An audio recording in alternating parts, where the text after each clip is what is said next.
اگر ہم بات کریں کشمیر کے حوالے سے تو یہاں پر یہ بات میں کرتا چلوں گا کہ عرصہ دراز ہو گیا ہے کہ کشمیریوں کو وہاں پستے ہوئے اور حکومتیں جو ہیں سوائے اس کے اہو بکاریا سے بات کرنے کے علاوہ کچھ بھی نہیں کرتی۔ اگر میں اس حوالے سے بات کروں کہ وہاں کی ظلم و بربریت کے حوالے سے تو ہر روز سینکڑوں مسلمان شہید ہو رہے ہیں اور سینکڑوں مسلمانوں کی عزتیں پامال ہو رہی ہیں، سینکڑوں لوگ مسلمانوں کے ساتھ زیادتیاں ہو رہی ہیں، لیکن حکومت جو ہے سوائے کوئی ایک چھوٹے سے نعرہ یا ایسی بات کرنے کے علاوہ کچھ نہیں ہے۔ ہونا تو یہ چاہیے کہ ایسی حکومتیں جو ہیں وہ سفارت خانے کو جو انڈیا کے ہیں وہ بند کر دیے جائیں اور پوری دنیا کے مسلمانوں کے اس لحاظ سے اتحاد کرنا چاہیے تاکہ یہ کبھی بھی ایسا ظلم و بربریت کبھی نہ ہو اور پوری دنیا میں مسلمان جو ہے سکھ کا سانس لے رہے ہیں۔ جی یہاں پر میں کچھ شہریوں سے بات کہنا چاہوں کہ مسلمانوں پر جو ظلم و بربریت ہو رہا ہے کشمیر میں تو اس کے حوالے سے آپ کیا بات کریں گے؟ جی بسم اللہ الرحمن الرحیم۔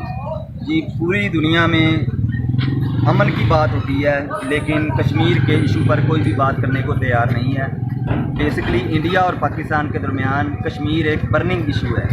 ہمارا گورنمنٹ آف پاکستان سے مطالبہ ہے کہ ہر فون پر اس کا مسئلہ اجاگر کیا جائے اور جو بھی اس کا سد باب ہے، جو اس کا حل ہے، اس کو تلاش کیا جائے۔